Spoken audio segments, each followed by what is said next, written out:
ما أريد من هذا الشعب إلا أن يزيد في الحمد والشكر إلى الله عز وجل، ويزيد من محبة الوطن، ويزيد من العمل ومضاعفة العمل لما يسعى فيه من خير له وللدولة والأهل. هذا اللي أنا أدوره من الشعب، وربنا إن شاء الله يوفقنا جميعا على ما يحب ويرضى.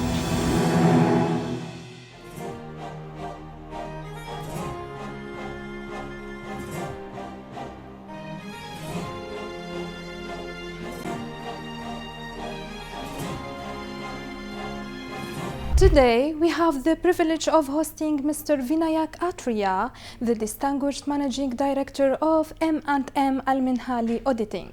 With a reputation for precision, strategic insight and unwavering integrity, Mr. Vinayak has guided the company to become a trusted pillar for organizations seeking clarity and confidence in their financial frameworks. So, it is an honor to welcome him today.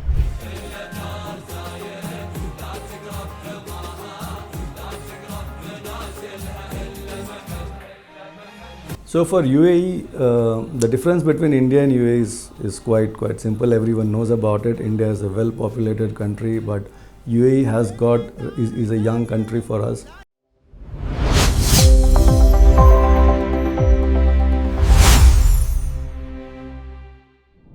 Dear audience, welcome to Pearls of Union. In this program, we shed light on inspiring figures who have turned the challenges into opportunities and the dreams into achievements. Our inspiring guests are the shining pearls whose journeys reflect determination, vision and success. Today we meet another remarkable personality whose story will inspire us all. So please join me in welcoming Mr. Vinayak Aatreya, the Managing Director of M&M Menhali Auditing. Welcome, Mr. and thank you for joining us today. Thank you. So today it's an opportunity to dive deep into your visionary leadership and to uncover the secrets behind the success of M&M Menhali Auditing. So please, in the beginning, can you introduce yourself to everyone and tell us about the turning points in your academic and professional background? So I'm Vinayak Aatreya, and I am a chartered accountant from India.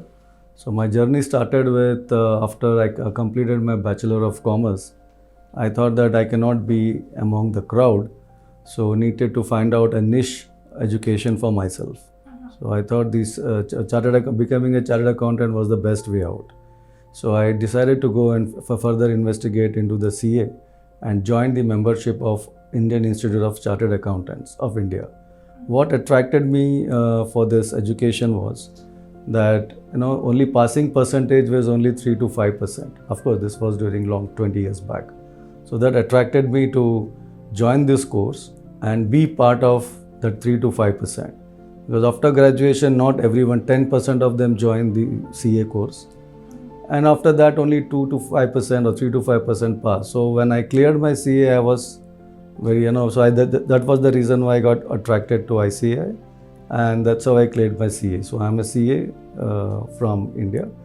And of course, then, considering the fact that I had to make a choice whether I go for a practice or whether I go and join the companies as an accountant. So I preferred to initially to go and join the firm as an accountant. And then from there, I participated in many of the segments that helped me become a CFO. So that was my target. So over a period of time, my journey has been that from graduation to CFO, it took me almost 15 to 17 years of my career growth path. After that, I decided whether to continue in the same corporate line or should I shift to the practicing part, because now I had an overall idea of what is to be done in an organization. So then I got an opportunity of coming to Dubai. Because we decided to invest in Dubai CA firm, and that's how when I transitioned to Dubai almost 12 years back. And I knew that coming to Dubai would be the right decision, because at that time there was a lot of discussion happening about introduction of value-added tax, introduction of corporate tax. So since I had already exposure in India, I thought coming here would help me add value to the business people. Great. So that was your vision at that time. Every successful leader faces many challenges. What were the main obstacles that have tested your resilience and determination? The obstacle and challenges that we as a chartered accountant face normally is the ever-changing environment. When I say environment, it includes business environment, geographical environment, the war suddenly taking place. How do you advise your clients? The tax environment changing, new laws keep coming. The obstacles and challenges has always been that you have to keep learning all this new stuff that keeps coming. And training your staff, that's the biggest obstacle. You don't get the staff that you need to manage the clients, so you have no option but to train the existing client. Now the challenge here is, once you train the existing client, the fact that they would continue with you is also a challenge. Then you need to retain them, right? So these are the challenges that I keep facing. On an obstacle front, I don't think I've been fortunate enough to get guidance from the seniors to such an extent that the obstacles has become a challenges for us, right? So it did not remain an obstacle that stopped me from going forward. So every success story has a beginning. How was the company founded and what was the vision at that time? As I said, I came 12 years back. The firm was already in existence. The firm was formed way back in 2001. And at that time when there was only accounting requirement. So the challenges that I have understood from past partners and everyone, the challenge was to make the client accept that accounting is required. Because at that time there were no taxes, there was no value-added tax, no corporate tax. So always the client would ask you, why do I need your service? Selling the services itself was so difficult that, boss, you need this. Since this is not a product, our service is not a product which is available in the shelf, right? It's not like selling a soap or selling a scent or perfume where you keep it on the shelf and people will buy. This is more like convincing you, why do you need an accounting books? Why do you need it to be audited? Because it was not required. So that was the first challenge and obstacle that the company, when the firm was formed. But the vision was always to have a boutique of clients, not go into large volumes, have some small clients, small number of clients, and service them throughout. Give them all the services, accounting and advisory on international taxation and also audits. So that was how we decided to move ahead with despite having those initial challenges. So these are the main challenges that the company has faced throughout its journey. Absolutely. How did you turn them into opportunities for growth and expansion? Correct. So UAE has got that unique, one of the unique point of UAE is that it has got international clients. So clients from global come to UAE to invest and then they do business from here. Now that's where we changed the opportunity, took that opportunity and started advising clients on global taxation. So let's say the company in UAE wanting to do business in other part of the Gulf countries, so they would come to us. We saw that they are facing challenges to understand the tax laws of foreign countries. So we said that, okay, you don't have to worry, we will learn for you and we will advise you accordingly. So that's the opportunity that we thought we will take from UAE. And then over a period of time, when the UAE itself introduced various tax laws, then we were already there. So we took the advantage of that early step of being here and to prove that we are as good as the big four.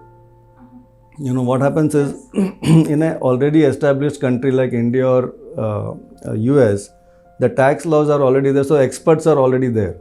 Whereas in UAE, since it got introduced very recently, we were there when it got introduced. So we consider ourselves very fortunate that we were part of the transition program, wherein the UAE transitioned from non-tax zone to tax zone.